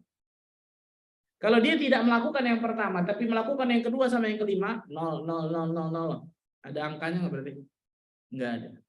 Betul? Tapi kalau dia melakukan yang pertama, tidak melakukan yang selanjutnya, ada angkanya nggak? 1 paling tidak. Betul ya? Makanya, miftahul jannah la ilaha illallah. Kuncinya surga itu la ilaha illallah, kalimat tauhid, jelas, subhanallah. Seorang muslim yang paling wajib yang pertama nih, coba lihat bagaimana ilmu akidah saya. Apakah saya sudah belajar 3 landasan utama dengan benar kan gitu? Apa saya sudah belajar menghatamkan tauhid dengan benar? Apakah saya sudah belajar ilmu akidah dengan benar? Syahadatain dengan benar konsekuensinya, apakah saya sudah amalkan dalam kehidupan saya? Ini yang paling pertama. Baru sholat, kan gitu ya? Baru sholat, yang kedua puasa, zakat, haji, umroh, dan seterusnya, kan gitu. Ini yang paling wajib dulu. Yang paling wajib. Rasulullah SAW bersabda, Allah berfirman dalam hadits qudsi, "Man 'ada li waliyan faqad adzantuhu bil harb." Barang siapa yang memusuhi waliku, maka aku mengumumkan peperangan kepadanya. Ini kata Allah nih, bayangkan. Wa ma taqarraba 'abdi bi syai'in ahabba ilayya mimma aftaratu 'alaihi. Tidaklah seorang hamba mendekatkan dirinya kepadaku dengan amalan yang paling aku cintai melebihi amalan-amalan yang aku wajibkan kepadanya. Nah, berarti yang paling besar pahalanya pasti apa? Yang wajib. Banyak orang tertipu nih. Sholat malam jam 2 malam, subuhnya kesiangan. Salah ini. Sedekah Masya Allah luar biasa, tapi zakatnya lupa. Salah, kan gitu. Perhatikan baik-baik nih. Karena yang wajib itu nggak mungkin bisa dikalahkan dengan yang sunnah, pahalanya maksudnya. Karena Allah mengatakan dalam hadits qudsi ini, tidaklah seorang hamba mendekatkan dirinya kepadaku dengan sesuatu yang paling aku cintai melebihi amalan-amalan yang aku wajibkan kepadanya. Setelah yang wajib apa? Lanjutan hadisnya. Wa ma yazalu 'abdi yataqarraba ilayya bin nawafil hatta uhibbahu. Senantiasa hambaku mendekatkan dirinya kepadaku dengan amal-amalan sunnah. Setelah yang wajib berarti tambah apa? Sunnah sampai aku mencintainya, kata Allah. Allahu Akbar. Sampai aku mencintainya. Siapa yang nggak mau dicintai oleh Allah Azza wa Jalla? Ketika seseorang melakukan amal wajib, tambah dengan yang sunnah. Sholat wajib 5 waktu contohnya tadi. Tambah qobliyah dan ba'diyah rawatib. Betul ya? Kita banyak masalah akhirat ini qanaah.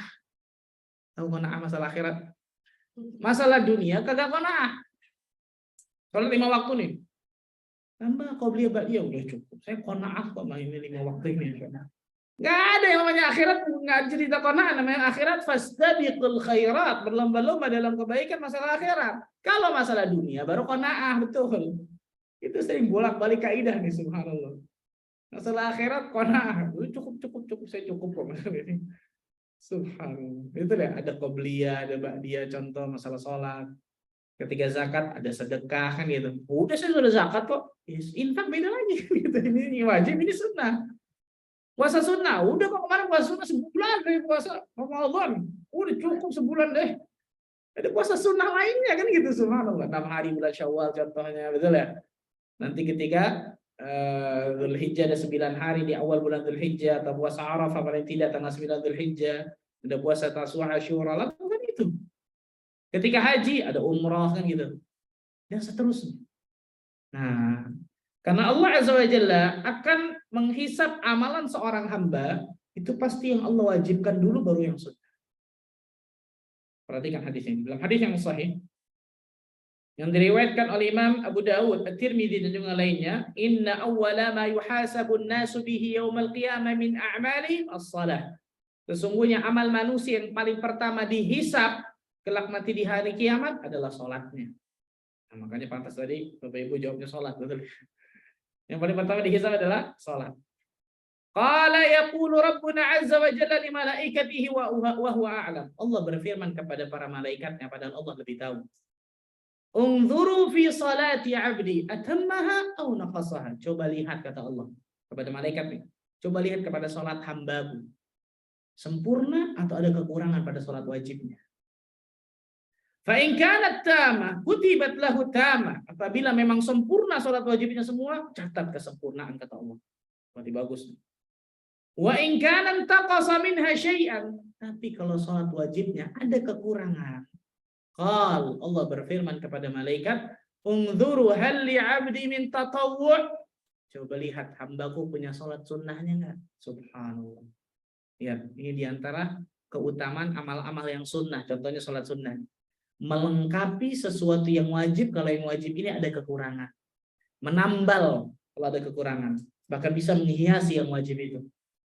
Coba lihat hambaku punya salat sunnah enggak, kata Allah. Dan Allah lebih tahu pada hakikatnya. Qal fa in kana lahu tatawwu', kalau ternyata hambaku punya salat sunnahnya dari sesuatu yang amalan sunnah, atimmu li 'abdi fardhatahu min tatawwu'ihi, maka sempurnakanlah kekurangan yang wajib tadi dengan yang sunnah, menambah. Tsumma tu'khadhul a'mal 'ala dzalik, kemudian semua amalan akan dijadikan seperti ini. Yang dihisab pertama kali yang wajib, baru setelah itu yang apa? Salat wajib, salat sunnahnya. Puasa Ramadan, puasa sunnahnya. Zakat, infak, haji, umrah. Pasti seperti itu. Maka hisab yang pertama, muhasabah yang pertama adalah melihat amal-amal yang wajib atau hal-hal yang Allah dan Rasul yang wajibkan kepada kita dulu, yang wajib dulu nih, baru setelah itu yang sunnah. Paham ya, Bapak Ibu? Ini yang pertama. Yang kedua, yang wajib sudah introspeksi, yang sunnah sudah. Yang kedua, memuhasabah diri kita dari hal yang haram. Karena ada orang yang wajib rajin, yang sunnah juga rajin, yang haram juga rajin. STMJ, tahu STMJ?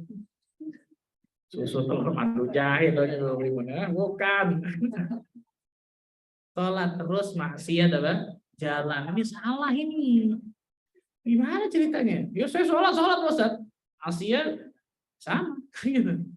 Yang namanya takwa itu pasti dua nih. Takwa dua. Mengerjakan perintah Allah, menjauhi apa? Larangan Allah. Kalau cuma satu dia kerjakan, nggak dikatakan takwa berarti. Hanya mengerjakan perintah Allah, tapi ternyata yang dilarang oleh Allah dan Rasul yang nggak dia jauhi, jauh dari kata-kata takwa berarti. Maka introspeksi dari kita, dari amalan-amalan yang ternyata amalan tersebut dilarang oleh Allah dan Rasulnya, tapi ternyata masih kita kerjakan. Introspeksi itu. Kalau ternyata masih kita kerjakan, istighfar kepada Allah, bertaubat kepada Allah, minta pertolongan kepada Allah agar Allah jauhkan amal-amal yang haram tersebut dalam diri kita, kan gitu. Nah ini perhatikan, karena saya katakan itu banyak orang melakukan yang wajib, masya Allah rajin, yang sunnah masya Allah, yang haram juga masya Allah, subhanallah. Ini salah nih, subhanallah. Kajian, masya Allah rajin, gibah tetap aja lah, subhanallah. Tahu gibah? Ibu tahu, masya Allah gibah. Gosip, asyik, enggak nih. Ini bab pengingat aja Ustaz, bab pengingat. Ada gitu alasan subhanallah. Supaya pelajaran buat orang lain dan saya Ustaz. Gibah haram enggak boleh. Kalau cerita pelajaran enggak juga apa subhanallah. Kecuali 6 gibah memang dibolehkan oleh para ulama dan itu ada bab tersendiri masalah tersebut. Ini yang kedua, mengoreksi diri dari hal-hal yang haram cepat saja mungkin. Yang ketiga, yang wajib sudah kita introspeksi, yang sunnah sudah, yang haram sudah. Yang ketiga, mengoreksi diri atas kelalaian yang masih dia lakukan, lalai. Nah, lalai ini biasanya nggak haram, tapi biasanya akan mengantarkan seseorang kepada sesuatu yang haram. Lalai. Nah, lalai betul. Atau sebagian ulama menamakan mubah yang berlebihan. Perbuatan mubah tapi berlebihan. Ini biasa lalai. Apa contohnya? Nah, lalai. Apa contohnya? Hah? Lalai. Apa contohnya? Nah, itu pada hakikatnya nggak boleh puasanya. Ini membuang-buang waktu gitu tuh lalai tuh. Hah? Saya haram, Bu.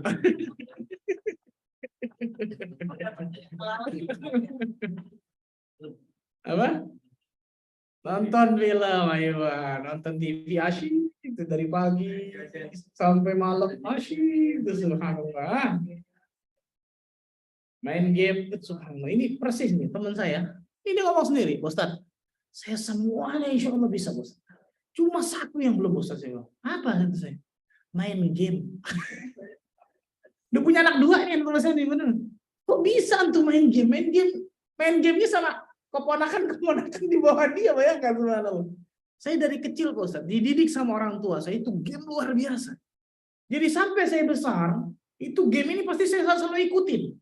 Dan untuk ninggalinnya Allah Akbar, berat banget Pak Ustaz.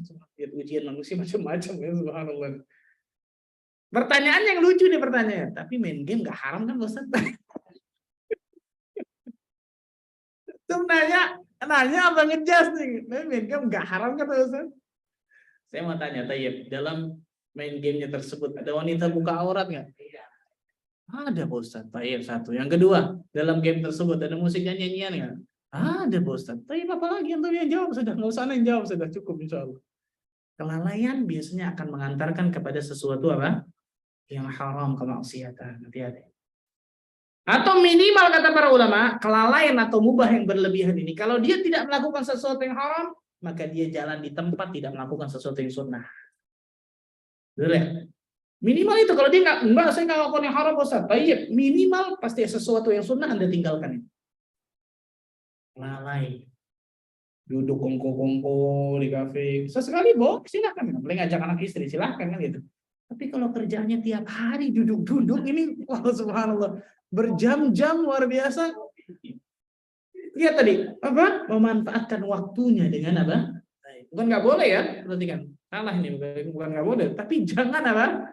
Keseringan kan gitu ya.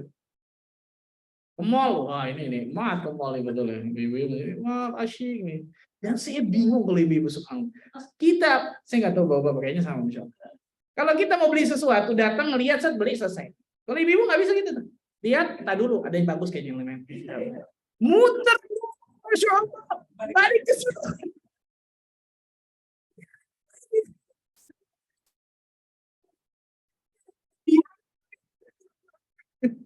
Subhanallah, tapi itulah subhan itu manusia lah. Selama itu tidak sesuatu yang berlebihan, hati-hati. Karena berlebihannya biasa akan mengantarkan sesuatu kepada sesuatu yang haram. Yang keempat, setelah kelalaian, mengoreksi diri dari seluruh kenikmatan yang Allah berikan kepada kita. Nah, ini Allahu Akbar. Kalau kita bicara kenikmatan ini, malu kita sama Allah. Mengoreksi diri dari seluruh kenikmatan yang Allah berikan kepada kita. Maka kenikmatan-kenikmatan tersebut sudah kita gunakan di jalan Allah, ketaatan, amal soleh, ibadah, atau sebaliknya. Karena semua kenikmatan Allah akan tanya di hari kiamat. Semua. Allah berfirman dalam ayat yang kita hafal bersama ayat ini. Surah At-Takatsur. Ayat ke-8. Tsumma la tus'alunna yawma idzin 'anil na'im. La tus'alunna, bayangkan. Lam taukid, nun taukid. Lam penekanan, nun penekanan. Jadi kalau kita artikan secara letterlek, tsumma la tus'alunna yawma idzin 'anil na'im, kemudian pasti kalian akan ditanya tentang kenikmatan yang Allah Azza wa Jalla berikan kepada kalian pada hari kiamat nanti. Dua penekanan, lam sama nun bertasydid. Bayangkan. Nah, perhatikan baik-baik, subhanallah. Ketika kita ingin gunakan kenikmatan yang Allah berikan kepada kita di jalan kemaksiatan, mikir ribuan kali, subhanallah. Mikir ribuan kali. Karena kenikmatan itu Allah akan tanya di hari kiamat nantinya, apakah kita gunakan untuk ketaatan atau untuk kemaksiatan, durhaka kepada Allah. Salah satunya muhasabah. Coba introspeksi diri kita dari berbagai macam kenikmatan yang Allah kasih kemarin, luar biasa. Apakah kita gunakan dalam ketaatan atau di dalam kemaksiatan kepada Allah? Ada satu orang kakek-kakek tua di Saudi Arabia kalau nggak salah. Dia, subhanallah, saya lupa operasi apa tuh. Salah satu anggota tubuhnya pokoknya. Mata atau apa ya, saya lupa. Kemudian ketika dokter selesai operasinya berhasil, kemudian dokter biasa memberikan bill kan gitu. Apa pihak rumah sakit apa? Pihak rumah sakit memberikan bill. Dia nangis ketika lihat billnya.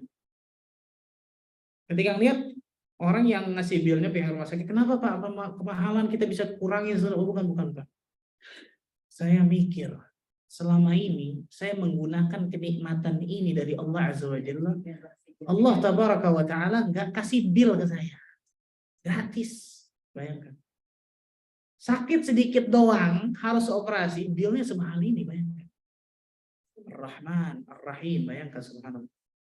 Maka sangat jahil, kata para ulama, ketika seorang hamba yang tidak bisa hidup di atas muka bumi ini, kecuali dengan nikmat Allah, tapi dia gunakan nikmat Allah Azza wa Jalla tersebut di jalan kedurhakaan kepada Allah. Perhatikan ini baik-baik, subhanallah. Dan yang terakhir, yang kelima, mengoreksi diri dalam niat.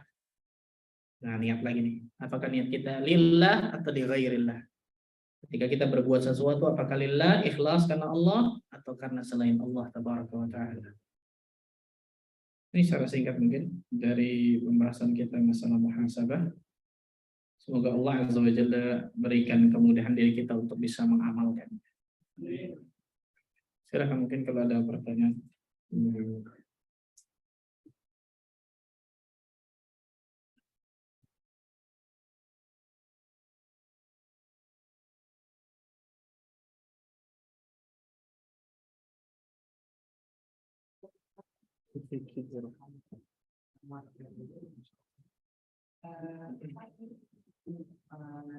pertanyaannya dari jamaahnya. Kalau tadi kan ini kita bahas lagi, tadi kan dan menanyakan bahwa harus pikir dulu nih sebelum mulai berangkat. Saya udah paham nih semuanya nih, misalnya yang paham semuanya. Dia ingin melakukan sesuatu yang tadi sudah salah yang kadang ya misalnya apa yang juga mesti tapi dia cuma model atau cuma sebentar aja kita kontak pelaku.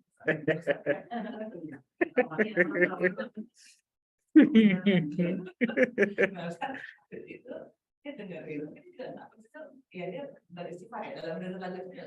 Oh, Masya Allah. Udah selesai udah itu cuma ada selesai. Oh, Masya Allah.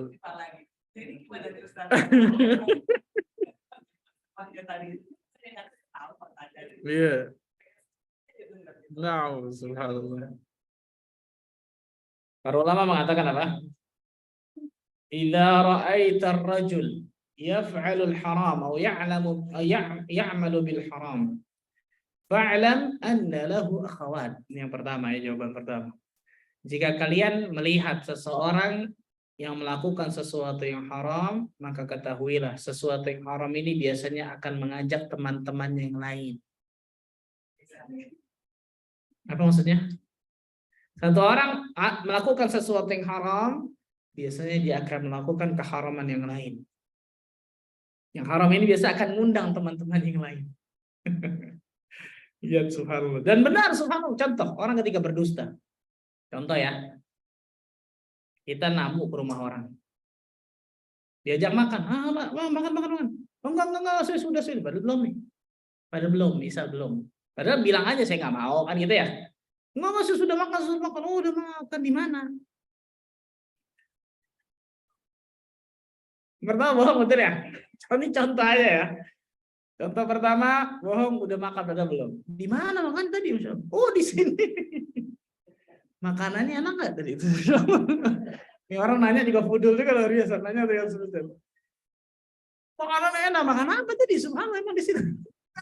So, para ulama mengatakan apa? Biasanya keharaman akan mengajak saudara-saudara yang lain, teman-teman yang lain untuk melakukan itu. Ini yang pertama.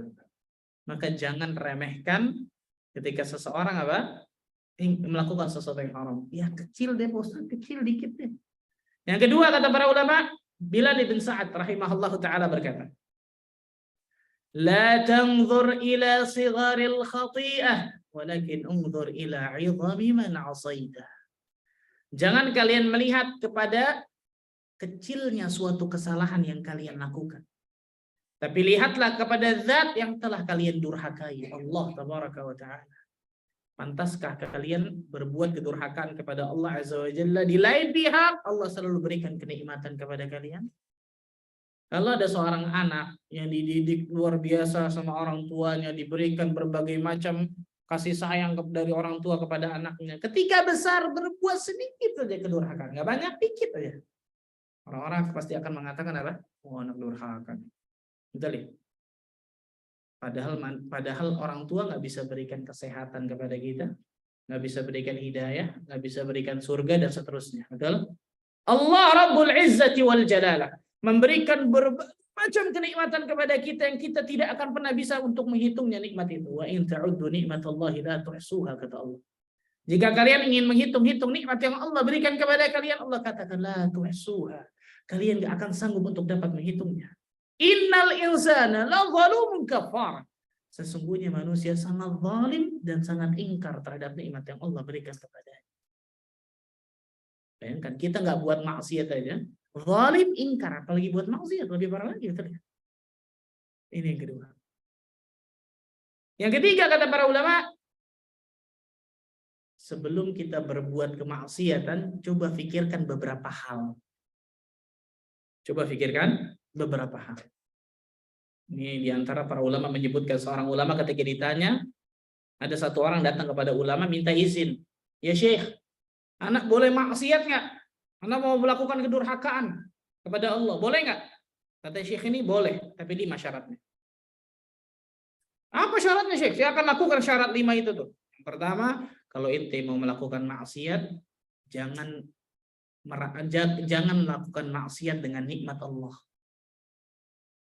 Mungkin gimana caranya, nafas saja udara dari Allah, betul ya? Kalau ente ingin melakukan maksiat, jangan ketika ente maksiat, ente juga makan nikmat Allah. Ente juga merasakan nikmat Allah, jangan. Harusnya nikmat tersebut ya harusnya dikembalikan kepada Allah dengan amal apa? Soleh, kan gitu. Yang pertama. Wah, nggak bisa Syekh, berat. Syarat kedua. Tayyib. Kalau ente mau maksiat, jangan di bumi Allah. Itu semangat. Nggak bisa, gimana caranya, subhanallah. Yang kedua, nggak bisa juga. Tayyib. Yang pertama nggak bisa, yang kedua nggak bisa. Yang ketiga, kalau ente ingin melakukan maksiat, jangan sampai kelihatan sama Allah. Kelihatan sama Allah gimana? Nggak bisa juga Syekh. Tayyib. Yang keempat ya kalau gitu mungkin ente bisa. Kalau ente ingin melakukan maksiat, ingat ketika malaikat maut ingin cabut nyawa ente, bilang nanti dulu anak mau taubat. Bisa? Mustahil. Betul ya? Gak bisa juga Syekh, gimana? Tayyib. Yang kelima, yang terakhir. Kalau ente ingin melakukan maksiat dan kemudian ente mau disiksa di neraka, bilang sama malaikat Zabaniyah, jangan siksa anak, mau kembali dulu dunia. Amal saleh. Mustahil. Betul ya? Pikirkanlah wahai hamba Allah azza wa jalla. Berapa banyak kita meremehkan satu maksiat, cuma dikit tuh, subhanallah. Betul ya? Tapi gara-gara yang sedikit itu menjadikan diri kita jauh dari hidayah Allah tabaraka wa ta'ala. Wallahu a'lam bissawab. Barakallahu fikum.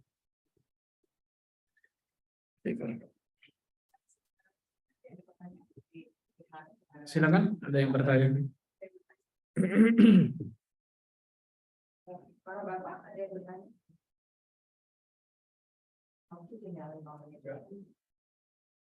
Sudah pada paham insyaallah. Tinggal mengamalkan aja insyaallah. Nah, satu lagi silakan. Belum minum waktu yang habis. Pertanyaan otomatis berbaik dan perkataan baik. Jadi keluar dari majelis berkita, berkata kotor. Karena kebiasaan sedang beramal ingin mendapat balasan dari manusia, pada ketika mendapat balasan dari manusia seperti itu.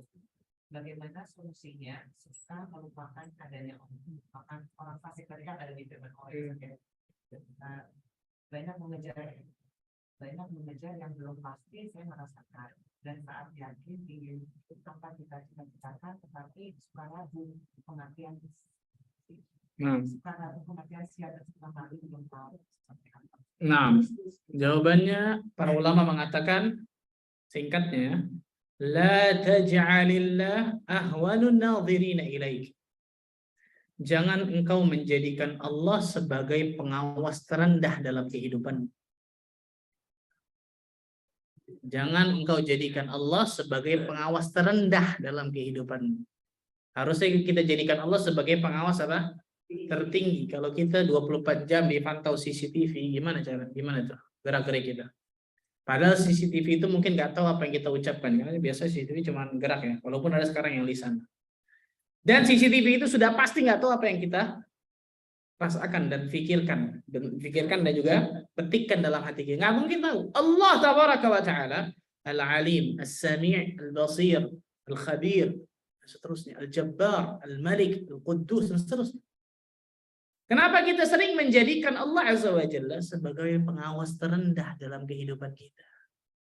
Kalau kita jadikan Allah azza wa jalla sebagai pengawas terendah dalam kehidupan kita, orang ini pasti akan sangat mudah melakukan maksiat. Pasti akan sangat mudah. Tapi kalau kita jadikan Allah azza wa jalla sebagai pengawas tertinggi dalam kehidupan kita, setiap mau melakukan sesuatu, gerak-gerik kita, ini diridhoi Allah atau dimurkai Allah? Itu pikiran kita pasti. Ketika kita ingin melakukan maksiat, Allah melihat saya. Kita ingin gibahin orang, Allah dengar saya kok. Terbetik saja dalam hati dan pikiran kita ingin maksiat, Allah tahu, bayangkan, subhanallah ini.